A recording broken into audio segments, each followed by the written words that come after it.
அனைவருக்கும் வணக்கம். இந்த பதிவில் காரடையான் நோன்பு உருவான கதை. காரடையான் நோன்பு எப்பொழுது வர இருக்கிறது, பெண்கள் தாலி சரடு அல்லது மஞ்சக்கயிறு போடக்கூடிய நாள், நேரம், அன்றைய தினத்தில் முக்கியமாக சொல்ல வேண்டிய ஒரு மந்திரம், இதை பற்றி தான் இந்த பதிவில் முழுமையாக பார்க்க போகிறோம்.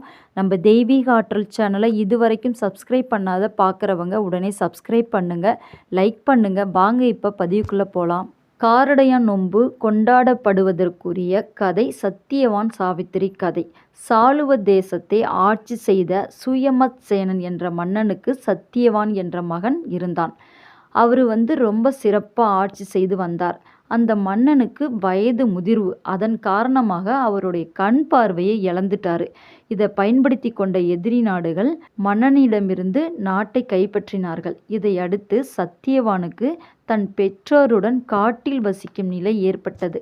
அனைத்தையும் இழந்து காட்டுக்கு செல்லக்கூடிய நிலை. அந்த நேரத்தில் ஒரு முறை அஸ்வபதி என்ற மன்னனின் மகள்தான் சாவித்திரி காட்டிற்கு சென்றபோது சத்தியவான் தன் பெற்றோருக்கு பணிவிடை செய்து கொண்டிருப்பதை பார்த்து சத்தியவானை திருமணம் செய்ய வேண்டும் என்ற ஆசை சாவித்திரிக்கு ஏற்பட்டது. இதை பற்றி தன் தந்தையிடம் சாவித்திரி கூறினாள். மன்னன் நாரதர் மூலமாக சத்தியவான் ஒரு இளவரசன், ஆனால் குறைந்த ஆயுள் கொண்டவன் என்பதை அவருடைய தந்தை அறிந்து கொண்டார். இதனால் வருத்தமடைந்த மன்னன் சத்தியவானுக்கு தன் மகளை திருமணம் செய்து கொடுக்க தயங்கினார். ஆனால் சாவித்திரி உறுதியாக இருந்தாள். மன்னனுக்கு வேறு வழியில்லை. தனக்கு ஒரே மகள், ஆசை மகள், அவள் சொல்வதை நிறைவேற்ற வேண்டும் என்று அவருடைய எண்ணம். அதனால் சத்தியவானுக்கே சாவித்திரியை திருமணம் செய்து கொடுத்தான். இதையடுத்து சத்தியவானும் சாவித்திரியும் காட்டில் ரொம்ப மகிழ்ச்சியுடன் ரொம்ப சந்தோஷமாக வாழ்ந்து வந்தனர். கொஞ்ச காலம் இப்படியே காட்டிலே சாவித்திரியும் சத்தியவானும் வாழ்ந்து வந்தார்கள். ஒரு குறிப்பிட்ட நாள் முடிந்த பிறகு சத்தியவானுக்கு குறைந்த ஆயுள் என்பதை அறிந்த சாவித்திரி நாரதரின் அறிவுரையின்படி சில விரதங்களை மேற்கொண்டு வந்தாள். ஒரு வருடம் முடிந்த நிலையில் ஒரு நாள் சாவித்திரியின் மடியில் படுத்திருந்த நிலையிலேயே சத்தியவானின் உயிர் பிரிந்தது. அப்போது சத்தியவான் உயிரை எடுத்து செல்ல வந்த யமதர்மர் கற்புக்கரசியான சாவித்திரியின் கண்ணுக்கு தென்பட்டார். சத்தியவானின் உயிரை கவர்ந்து சென்ற யமதர்மரை பின்தொடர்ந்தாள் சாவித்திரி. இதை பார்த்த யமதர்மர், எதற்காக என்னை பின்தொடர்கிறாய் என்று கேட்டார். ஆனால் சாவித்திரி எந்த பதிலுமே சொல்லாமல் யமதர்மரை பின்தொடர்ந்து சென்று கொண்டிருந்தாள். உடனே யமதர்மர், உன் கணவன் உயிரை திருப்பி கொடுக்கவே பின்தொடர்கிறாய் என்பதை அறிந்தார். ஆனால் பிரிந்த உயிர் திரும்புவது என்பது முடியாத காரியம். எனவே வேறு ஏதாவது வரம் கேள் என்று யமதர்மர் கூறினார். யமதர்மர் கேட்டதும் ரொம்ப சாதுரியமாக யோசித்து, சாவித்திரி, எனக்கு பிறக்கும் 100 குழந்தைகளை நான் மடியில் வைத்து கொஞ்சுவதை என் மாமனார் என் கண்குளிர காண வேண்டும் என்று கேட்டாள். உடனே சற்றும் யோசிக்காமல் அப்படியே ஆகட்டும் என்று வரம் அளித்துவிட்டு அங்கிருந்து புறப்பட்டார் யமதர்மராஜா. யமதர்மரை தடுத்த சாவித்திரி, தாங்கள் கொடுத்த வரத்தின்படி என்னுடைய கணவன் உயிரை திருப்பி தாருங்கள் என்று கேட்டார். அதன் பின்புதான் எப்பேற்பட்ட வரத்தை அளித்தேன் என்பதை யமதர்மர் உணர்ந்தார். கொடுத்த வரத்தை மீற முடியாது. சத்தியவானின் உயிரை திருப்பி கொடுத்துவிட்டு யமதர்மராஜா சென்று விட்டார். சாவித்திரியின் வரத்தின்படி சத்தியவான் உயிர் பெற்றதோடு சாவித்திரியின் மாமனாருக்கும் கண் பார்வை கிடைத்தது. இதையடுத்து இழந்த ராஜ்யத்தை மீட்டனர். சத்தியவானும் சாவித்திரியும் பல்லாண்டு காலம் ரொம்ப மகிழ்ச்சியாக வாழ்ந்து வந்தனர். சத்தியவான் சாவித்திரி கதை இவ்வளவுதான். இந்த கதை காரடையான் நோன்பு கொண்டாடப்படுவதற்கு உரிய கதையாக அமைந்துள்ளது. சத்தியவானின் உயிரை மீட்பதற்கு உதவியாக இருந்தது அவள் கடைபிடித்து வந்த காரடையான் நோன்பு.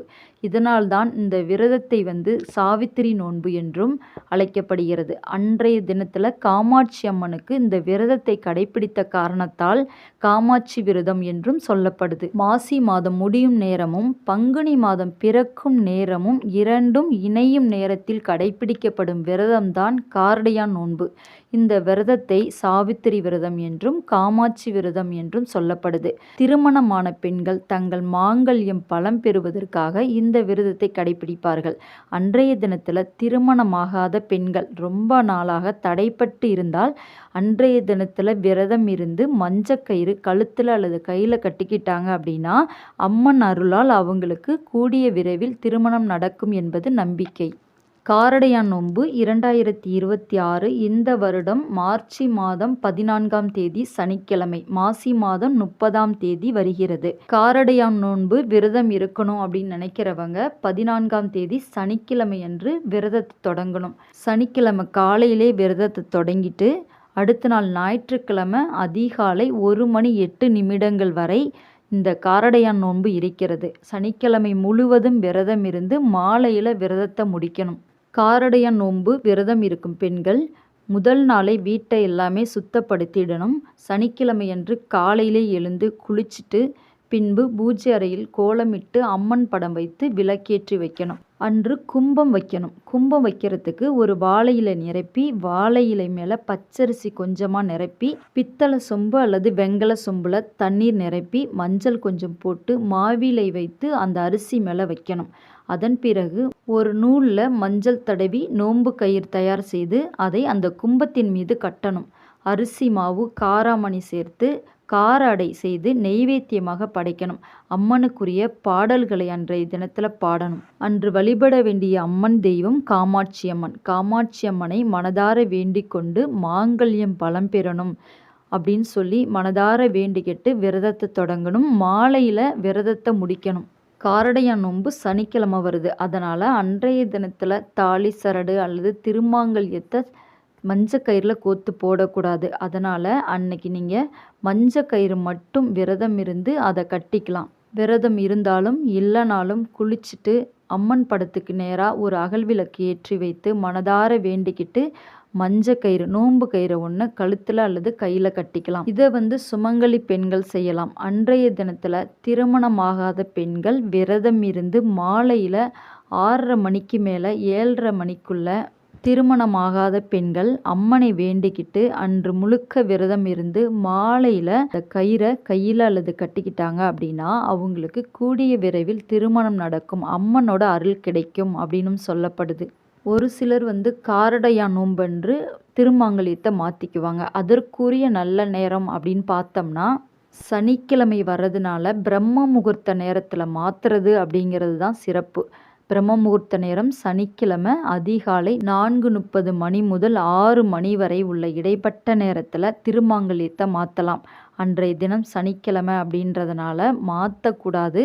காரடையான் நோன்பு அப்படின்றதுனால பிரம்ம முகூர்த்தத்தில் மாற்றினா மாற்றணும். அப்படி இல்லைன்னா விட்டுட்டு அடுத்தது திங்கட்கிழமை அடுத்து வரக்கூடிய பங்குனி 2ஆம் தேதி உடனே திங்கட்கிழமை வருது. அன்றைக்கு ரொம்ப ரொம்ப ஒரு சிறப்பான நாளாக தான் இருக்குது.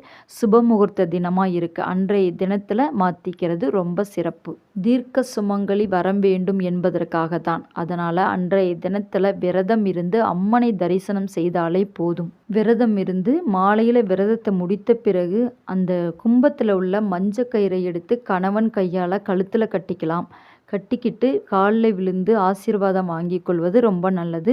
வீட்டில் வயதில் மூத்தவங்க இருந்தாங்கன்னா அவங்க காலில் விழுந்து ஆசீர்வாதம் வாங்கி மஞ்சள் குங்குமம் வைத்து கொள்வது ரொம்ப நல்லது. முக்கியமாக காரடையான் நோன்பன்று சுமங்கலி பெண்கள் அன்றைய தினத்தில் முக்கியமாக கொடுக்க வேண்டிய பொருள் ஒரு ஜாக்கெட் பிட்டு, ஒரு ப்ளவுஸ் பிட்டு, வளையல், மஞ்சள், குங்குமம், பூ இந்த பொருட்களை எல்லாம் ஒரு தட்டில் வைத்து வயதில் மூத்த சுமங்கலி பெண்களுக்கு இந்த பொருளெல்லாம் கொடுத்து அவங்க காலில் ஆசீர்வாதம் வாங்கிக்கிட்டு அவங்களுக்கு ஏதாவது நெய்வேத்தியமாக படைத்த பிரசாதங்களை கொடுக்கலாம். இப்படி கொடுத்தால் கணவன் மனைவி ஒற்றுமையாக இருப்பாங்க. வீட்டில் எந்த ஒரு பிரச்சனையும் வராது. அதாவது கணவனின் ஆயுள் பெருகும், தீர்க்க சுமங்கலியாக என்றும் இருப்பார்கள் என்றெல்லாம் சொல்லப்படுது. காரடையான் நோன்பு விரதம் இருந்து விரதத்தை முடிக்கும் போது இந்த மந்திரத்தை சொல்லணும். உருகாத வெண்ணையும் ஓரடையும் நான் செய்தேன், ஒரு காலும் என் கணவர் என்னை விட்டு பிரியாத வரம் வேண்டும் என்று இந்த மந்திரத்தை தாலி கயிறு கட்டி கொள்ளும்போது சொல்ல வேண்டும். அம்பாளை மனதார நினைத்து கொண்டு அம்மனோட ஸ்லோகத்தை சொன்னால் அம்மனின் அருளை பெற்று தீர்க்க சுமங்கலி வரம் கிடைக்கும் என்பது நம்பிக்கை. காரடையான் நோன்பன்று இவ்வாறு பெண்கள் தனது கணவனின் ஆயுள் பெருக விரதம் இருந்து இந்த மந்திரத்தை உச்சரித்து அம்பாளை வழிபாடு செய்யணும். இப்படி செய்தால் தீர்க்க சுமங்கலி வரம் கிடைக்கும், அம்பாளின் அருளும் கிடைக்கும் என்று சொல்லப்படுது. இதே போல் பெண்கள் கடைப்பிடித்து அன்றைய தினத்தில் நோன்பு கயிறு கட்டிக்கோங்க. இந்த வீடியோ உங்களுக்கு பிடிச்சிருந்தால் லைக் பண்ணுங்கள், ஷேர் பண்ணுங்கள், மறக்காமல் சப்ஸ்கிரைப் பண்ணிக்கோங்க. நன்றி, வணக்கம்.